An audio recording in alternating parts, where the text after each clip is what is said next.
Убили моего товарища. Мы дружили с Андреем Портновым. Я сегодня хочу вспомнить о том, какой он был. Мы познакомились в парламенте, он был еще депутатом, он был против нас, за Юлию Тимошенко. Он был депутатом от блока Юлии Тимошенко, он возглавлял ее юрслужбу. Но потом он перешел в команду Януковича и стал заместителем руководителя администрации президента по правовым вопросам. Фактически он занимался судами и силовыми структурами.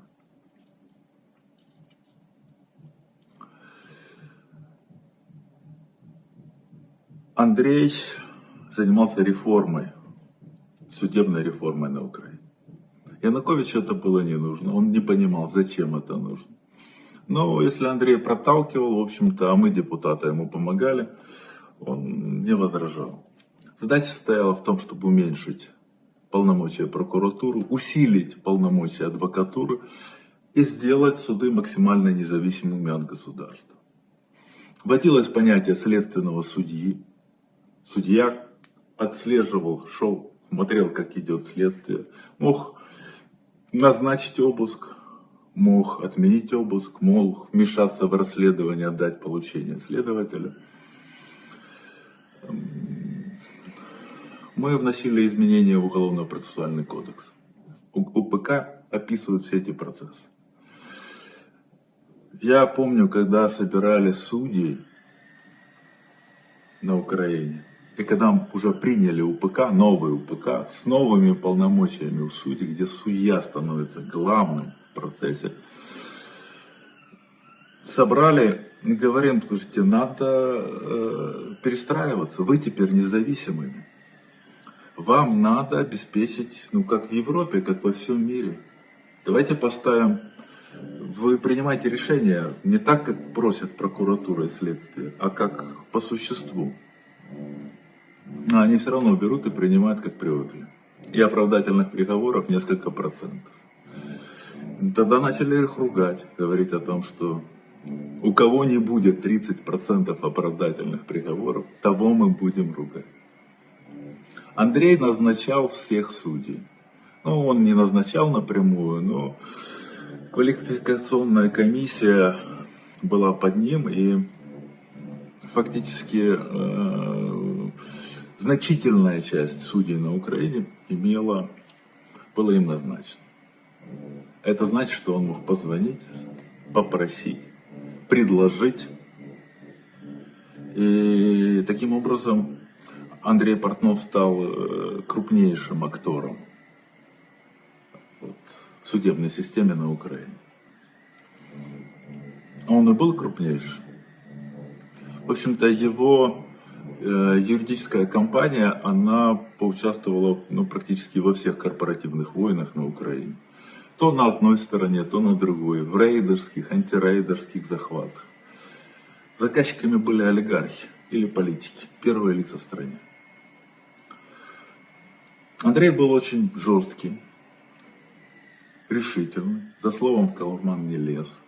Он всегда знал, что он может дать сдачи. И единственное, где он как-то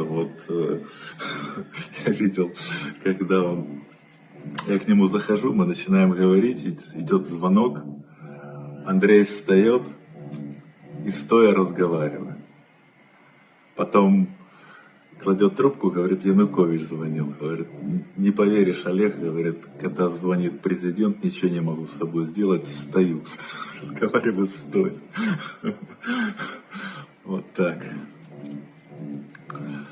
Во время Майдана Андрей Портнов был среди переговорщиков с оппозицией.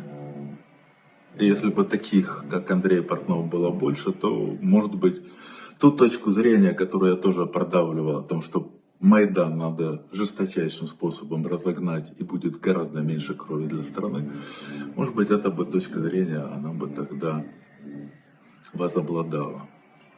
Но Андрей был в меньшинстве, Майдан не разогнали, и после 2014 года Андрей, как и я, уезжает в Россию. У Андрея возникли проблемы, он не мог получить гражданство. И его несколько раз задерживали. Обычные ППСники. Как какого-то таджика. Я не хотел обидеть таджиков, я просто имею в виду какого-то обычного мигранта, который нарушил мигрантское законодательство. Но он к этому, конечно, не привык, он уехал в Европу, потом вернулся в Украину. И продолжал заниматься любимым делом. Принимать заказы на какие-то сложные конфликтные, разруливание конфликтных ситуаций, на судебные решения.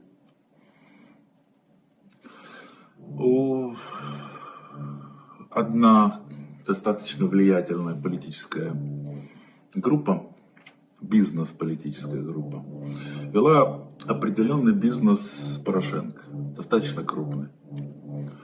И хотели, чтобы, когда пришел Зеленский, этот бизнес остался. Так получилось, что главой офиса президента при Зеленском был Богдан. Богдан вместе с Андреем активно участвовал в ряде юридических процессов. Он был, в общем-то, из команды Андрея. Юристы, которые всем этим занимались. Они все друг друга знали, а Богдан был ему близок и был в его команде одно время под его началом работал. Поэтому попросили Андрея, чтобы он провел переговоры через Богдана с Зеленским. Андрей начал проводить переговоры. Давайте 50 на 50. Нет. Почему? Нет. Ах, ну нет. Ну тогда до свидания. Мы вас поимеем в судах.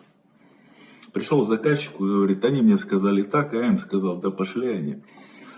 Андрей умел посылать. Заказчик ему говорит, а зачем? Я же тебя посылал договориться. Начало того конфликта, мы сейчас последствия наблюдаем.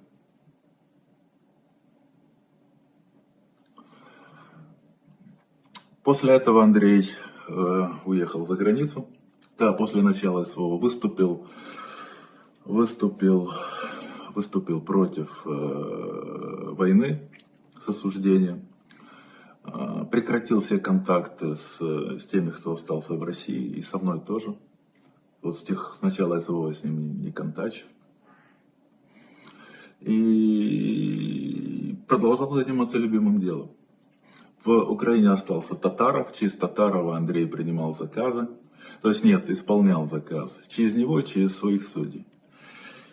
И заказов было много. Кому-то надо было, чтобы у него оставили в покое его активы.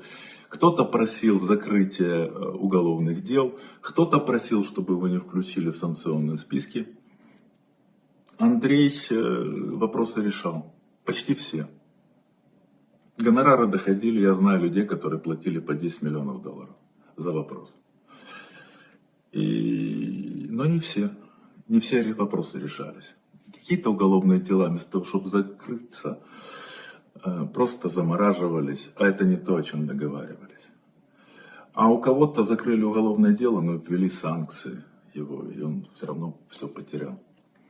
И неизбежно, когда решаешь такое громадное количество дел, возникают какие-то недовольные люди. А когда гонорары и суммы такие большие, найти с кем-то, он договаривался, я тебе не решил этот вопрос, но я тебе решу этот вопрос. Что-то решал, а где-то не получалось. Какие-то конфликты всегда были. Я не думаю, что его убили по каким-то политическим мотивам. Насколько я знаю ситуацию, нет. Но, скорее всего, понимаете, Андрей человек войны. Он был там, где война. И как воин он погиб в этой войне. В бою. Кто-то решил, что убить человека портного проще, чем судиться и воевать с юристом портного. Это действительно проще. Поэтому 5 выстрелов решили вопрос, который не могли решить многие другим способом. Вот так.